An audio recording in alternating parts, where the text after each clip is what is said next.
한 번은 선물을 사기 위해서 백화점에 갔습니다. 이것저것 저희 집사람과 함께 아이 쇼핑을 하면서 한 매장에 들어가게 됐는데 좀 이상한 거예요.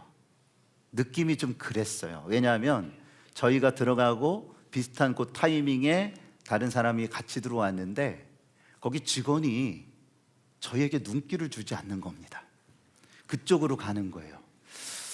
왜 그러지? 라는 생각을 하면서 제 집사람을 보고 또 거울에 비친 제 모습을 보니까 좀 약간 궁색해 보이더라고요. 여러분, 옛말에 이런 말이 있죠. 옷이 날개다라는 말이 있습니다. 어떤 옷을 입느냐에 따라서 신분과 지위가 달라집니다. 왕의 옷을 입은 사람은 왕의 대접을 받습니다. 또 거지의 옷을 입은 사람은 거지의 대접을 받는 것이 이 세상의 이치입니다. 그런데 성경은 우리에게 아주 중요한 메시지, 요점을 주는 말씀이 있습니다. 그것은 뭐냐면 주님을 따르는 그리스도인이라면 자신이 입은 옷에 걸맞는 품위 있는 행동을 해야 한다는 것입니다. 여기에서 이야기하는 옷은 여러분이 지금 입고 계시는 눈에 보이는 그러한 옷뿐만이 아니라 사실은 눈에 보이지 아니하는 5가지의 은혜의 옷을 말하는 것입니다.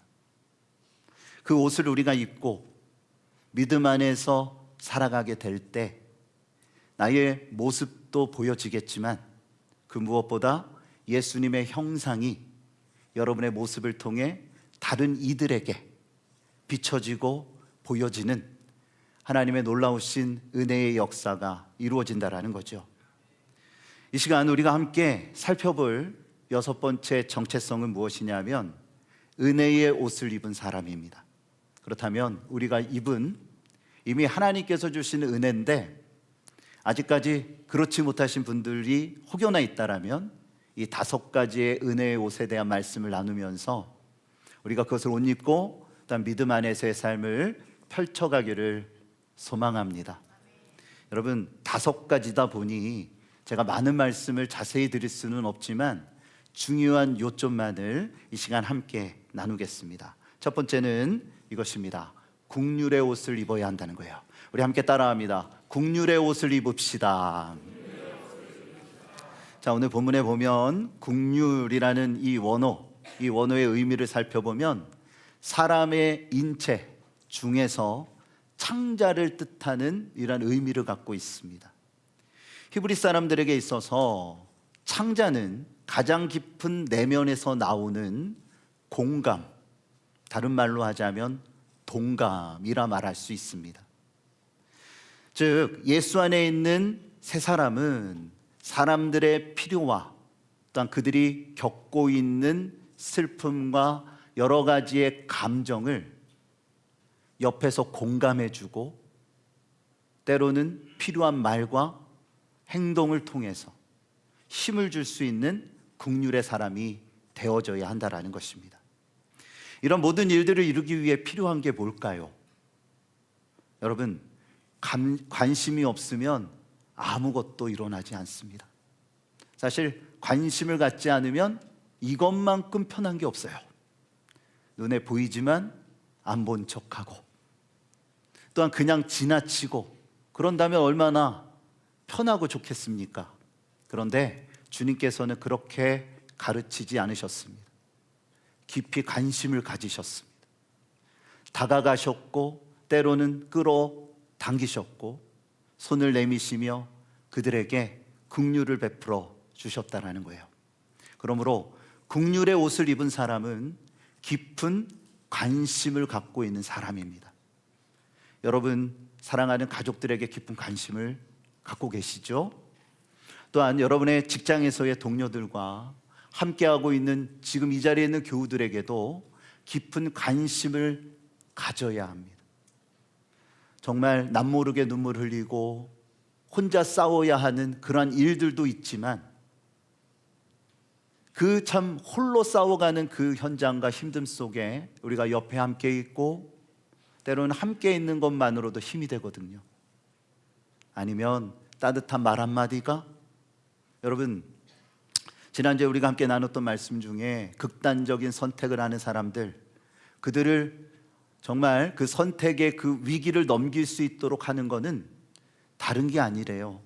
전화 한 통화, 아니면 문자 하나, 따뜻한 말 한마디가 그 위기를 넘길 수 있는 기회가 된답니다. 그런데 많은 사람들이 극단적인 선택을 할 때 그 누구도 찾지를 않는데요. 그 쓸쓸함과 고독함, 그거는요, 우리 안에 생겨나기 시작하면 걷잡을 수 없이 커집니다. 그러다 보면 그 안에 나타나는 여러 가지의 모습 속에 심지어는 자신의 생명을 끊게끔 만드는 그러한 요소로 작용한다라는 거죠. 예수님께서는 산상수훈을 통해 이렇게 말씀해 주셨습니다. 마태복음 5장 7절에 보니 우리 다 같이 함께 있습니다. 긍휼히 여기는 자는 복이 있나니 그들이 긍휼히 여김을 받을 것이며. 아멘. 우리는 먼저 하나님의 긍휼하심을 받은 사람들이에요. 믿으십니까? 그렇기 때문에 하나님의 자녀가 될 수 있었던 거예요. 오늘 또한 이 말씀을 통해 뭐라고 말씀하시냐면, 너희가 하나님의 긍휼함을 받아 하나님의 자녀가 됐다면 긍휼히 여기는 사람이 되라는 것입니다. 이것이 복이다. 왜냐하면 하나님께서 또한 우리에게 필요한 은혜를 주시기 위하여 그 긍휼함이 우리 가운데 함께하기 때문입니다. 우리는 주님을 바라보며 긍휼히 여길 수 있는 사람, 따뜻한 눈을 갖고 계신 우리 사랑하는 교우들이 되어주시기를 주님의 이름으로 축복합니다. 두 번째 옷은 뭐냐면 자비의 옷을 입으라는 것입니다. 함께 따라합니다. 자비의 옷을 입읍시다. 자, 자비는 무엇입니까? 자격이 없는 자에게 베풀어지는 하나님의 놀라운 은혜를 의미합니다. 영어 성경은 자비를 친절이라는 단어로 번역을 했는데요, 즉 그리스도인은 친절한 사람이 되어야 한다는 겁니다. 친절한 사람이 된다는 건 뭘까요? 내가 마음이 평온하고 기쁘면 충분히 그렇게 할 수 있을 겁니다.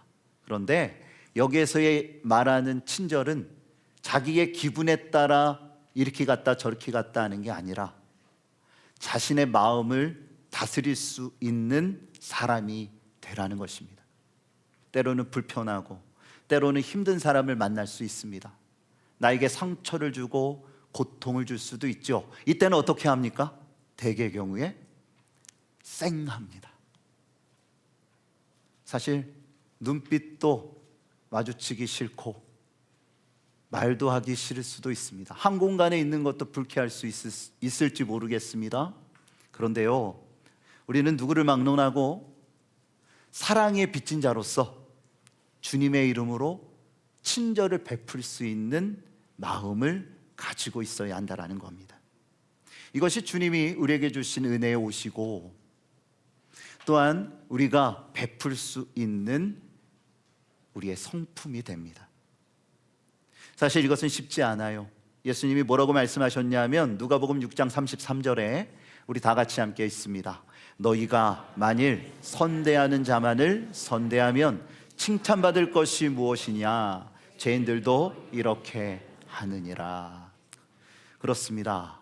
여러분, 나에게 선대하는, 또한 내가 선대할 수 있는 사람들에게만 선대하는 게 아니고, 때로는 마음을 불편하게 하는 사람이라 할지라도 참 속으로는 부글부글 끓을 수도 있겠지만 그럼에도 불구하고 내가 받은 하나님의 사랑이 있잖아요. 그 사랑을 가지고 다가갈 수 있는 사람이 돼야 합니다. 그러기 위해서는요, 영적인 여유가 있어야 돼요. 마음의 여유가 있어야 합니다. 조급하고 또한 과거에 내가 갖고 있었던 어떠한 상처와 아픔, 아니면 현재 일어나고 있는 여러 가지 어려움들이 있잖아요. 이런 것들을 우리가 넉넉하게 소화할 수 있는 힘이 어디에서 오겠습니까? 하늘로부터 오는 것입니다. 예수님으로부터 오는 것입니다. 이러한 모든 일을 행할 수 있는 사람들은요, 영적인 여유가 있더라고요.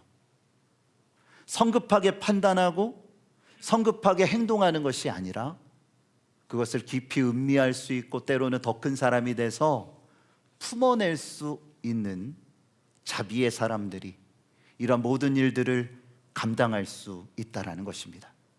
때로는 마음을 불편하게 만드는 사람에게도 친절을 베풀 수 있는 사람이 되십시오. 그러한 큰 사람이 되십시오. 왜 그럴까요? 누가복음 36절에 이렇게 말씀해 주고 있습니다. 함께 읽겠습니다.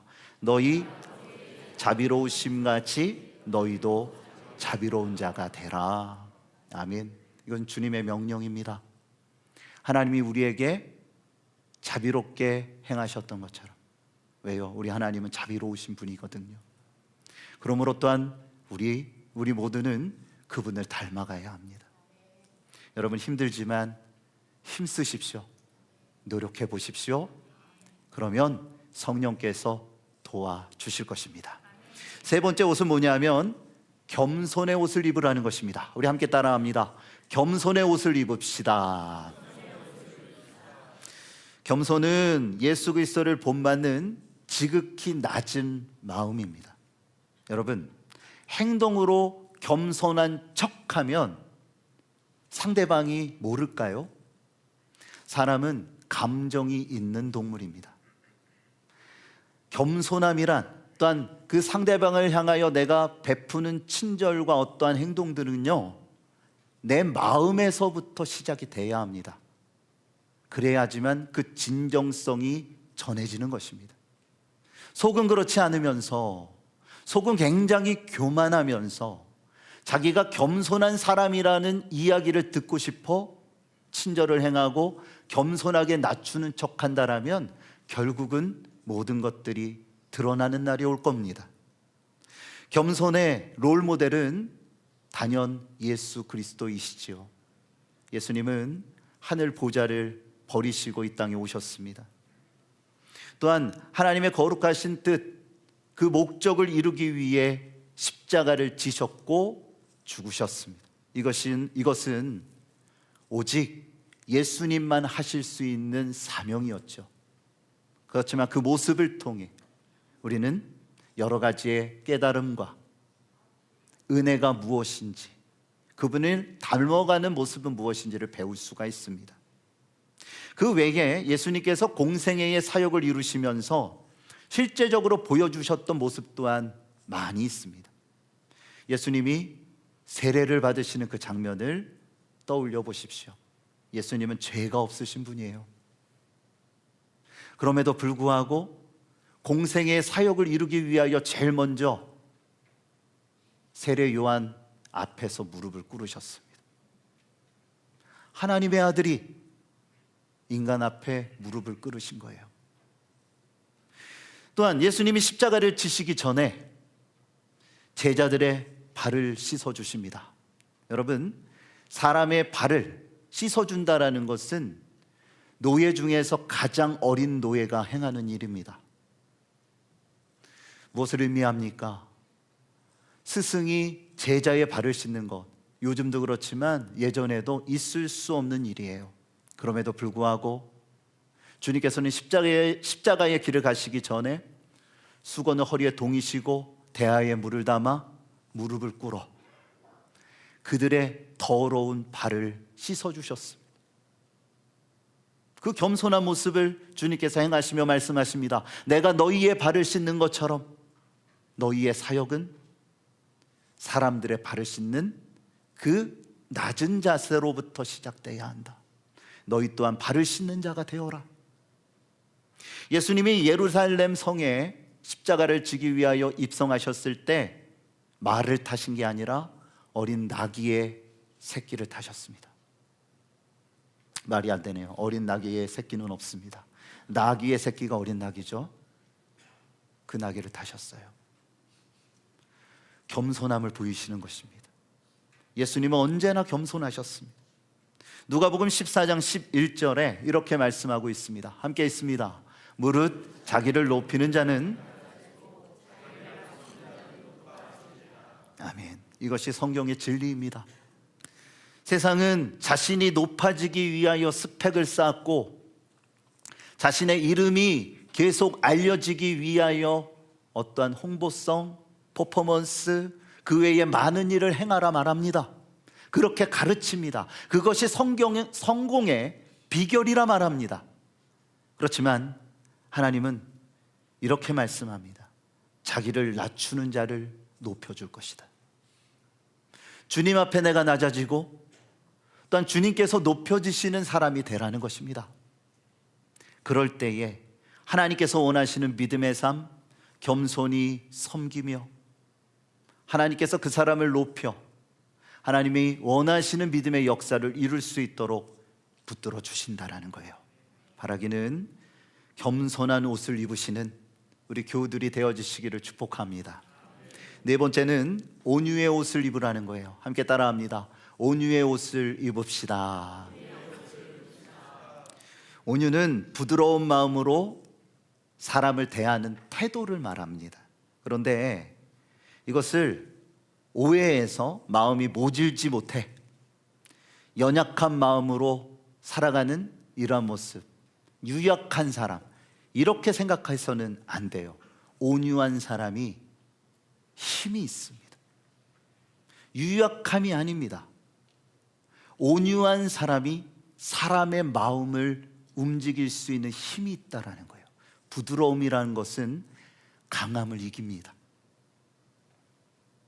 우리 사자성어 중에 외유내강이라는 말이 있습니다. 겉으로는 부드럽고 순하나 속은 곱고 꿋꿋하다.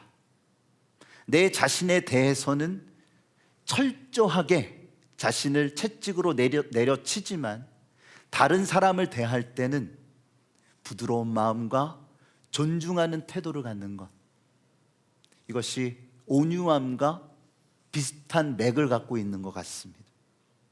예수님은 앞에서 살폈던 겸손과 또한 온유의 마음을 가지고 계셨어요. 마태복음 11장 29절에 보니까 예수님은요, 수고하고 무거운 짐진 자들아 다 내게로 오라, 그리하면 너희를 쉬게 하리라 하며, 다시 띄워주세요. 29절에 이렇게 말합니다. 함께 읽겠습니다.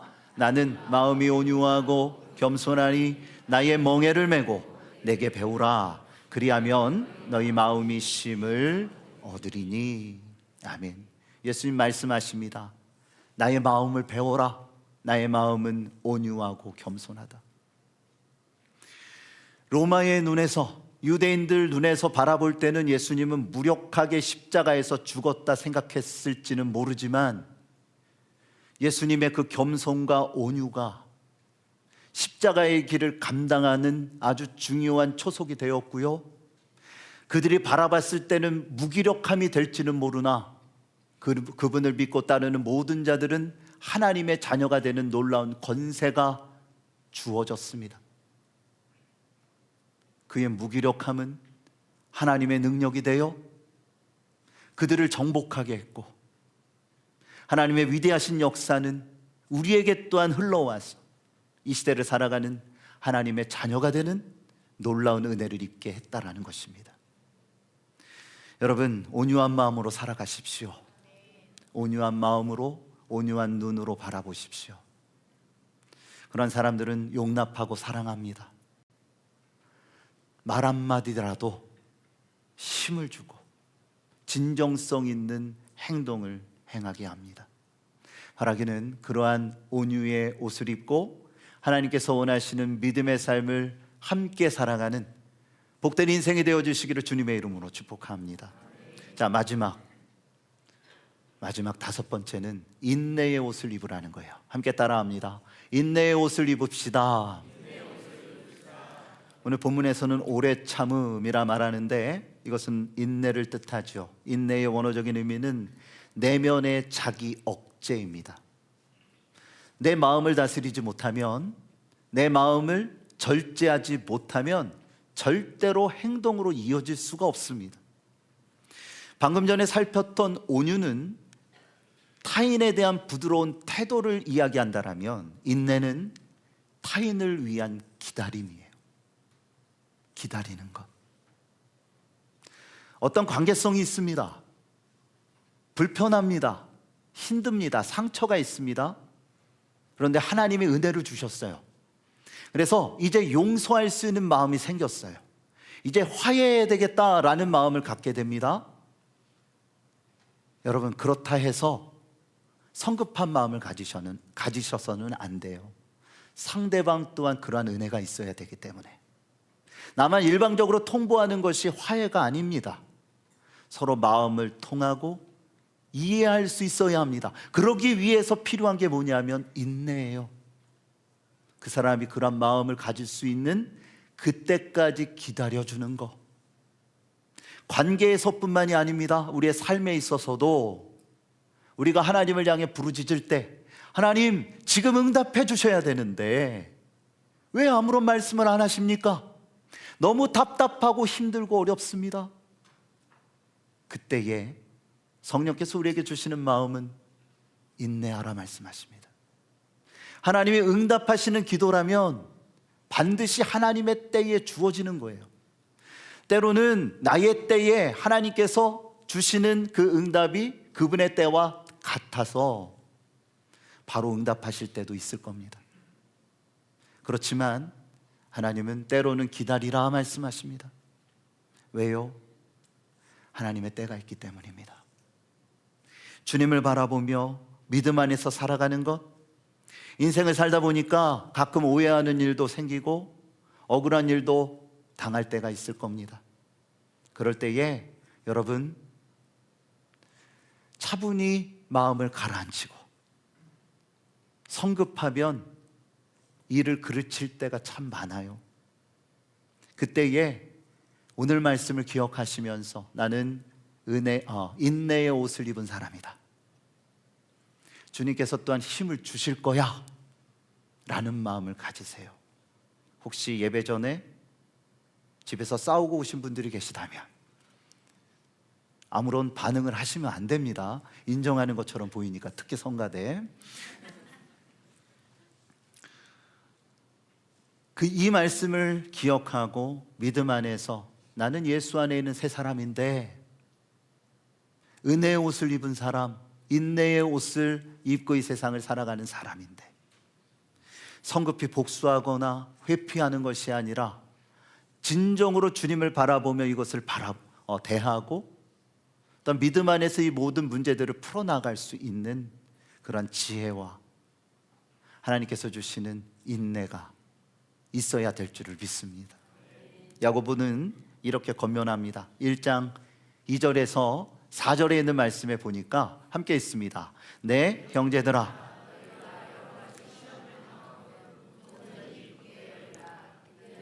믿음의 시련이 인내를 만들어내는 줄 너희가 알미라. 인내를 온전히 이루라. 이는 너희를 구비하여 조금도 부족함이 없게 하려 함이라. 아멘. 여러분 기억하세요. 분노는, 성급함은 관계를 깨트려지게 만들지만 인내는 관계성을 증진시켜 줍니다. 더욱더 공고해집니다.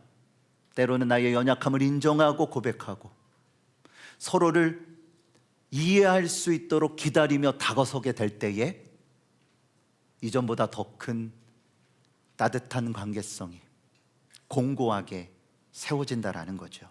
그러므로 인내하는 자가 복이 있어요. 함께 따라해 볼까요? 인내하는 사람이 복이 있습니다. 친구 세 사람이 있었습니다. 그들의 마음이 통하는 사람들이었어요. 그래서 세 사람이 가지고 있는 돈을 모아가지고 함께 은밀한 장소에 숨겨서 이렇게 말합니다. 나중에 우리가 이 돈을 찾는 날에 서로의 우정이 더욱더 돈독해져서 기쁨으로 이 돈을 쓰자. 그런데 그 중에 한 사람이 돈을 훔쳐갔습니다. 며칠 후 세 친구는요, 이 모든 사실을 아는데 너지 그러는 거예요. 인정하지를 않는 거죠. 분명히 셋 중에 한 명, 그들만 아는 장소에 숨겼기 때문에 셋 중에 한 명이 분명히 범인이 있는데, 그래서 지혜자를 찾아갔어요. 그리고 지혜자한테 이야기합니다.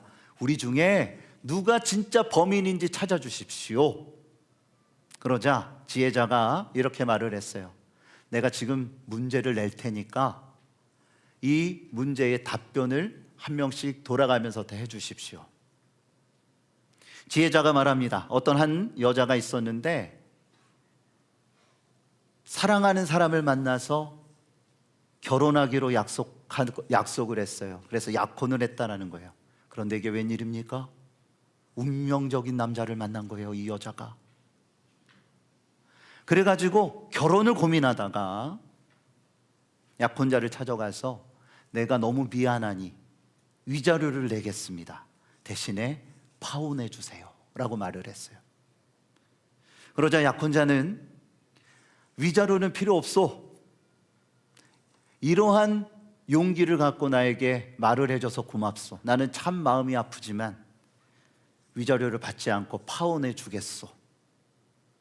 여자는 참 미안하기도 하고 고마운 마음을 갖기도 하고 그러면서 사랑하는 남자를 향해 달려가는데 어떤 괴한이 나타나 이 여자를 유괴합니다. 모든 게 다 그냥 극적으로 가고 있어요. 그러면서 말합니다. 돈을 나한테 주지 않으면 너를 죽일 거다.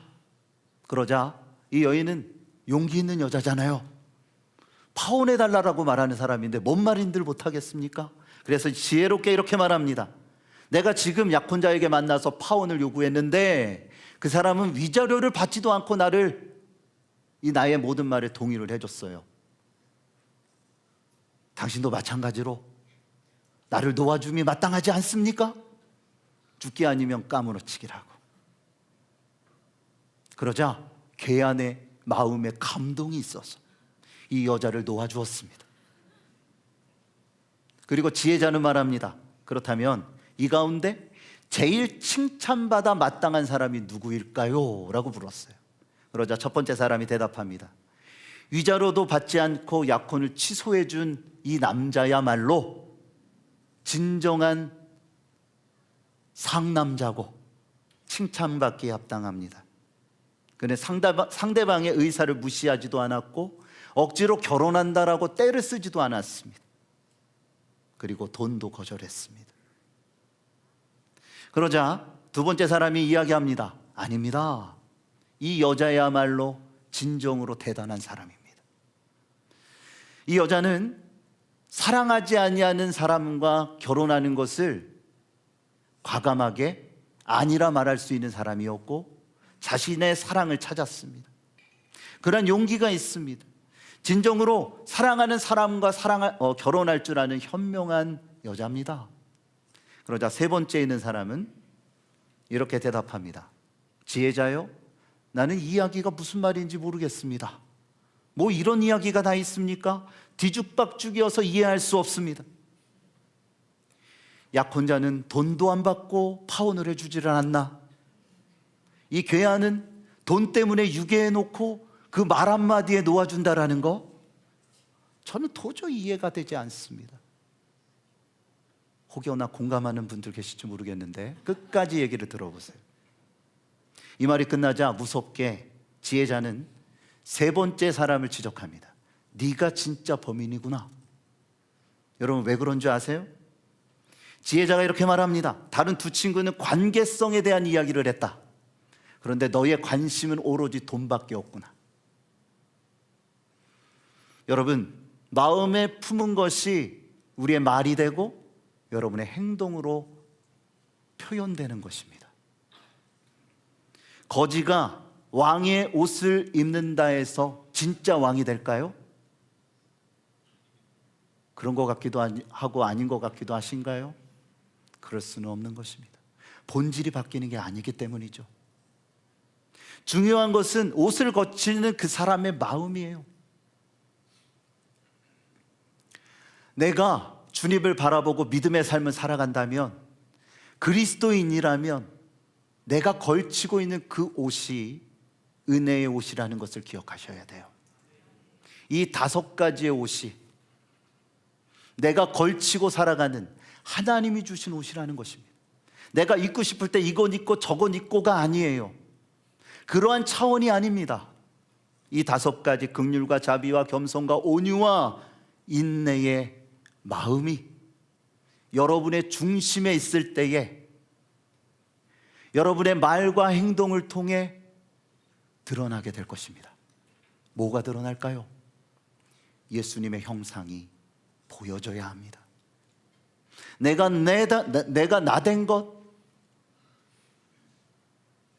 바울은 말하지요. 오로지 주의 은혜니라. 왜냐하면 이렇게 쓸데없는 자를 하나님께서 긍휼히 여기시고 은혜 주셔서 사명까지 부여하시며 하나님을 위해서 살게 하셨다라는 거죠. 그러기에 그는 예수님을 드러내는 인생을 살았어요. 여러분도 마찬가지입니다.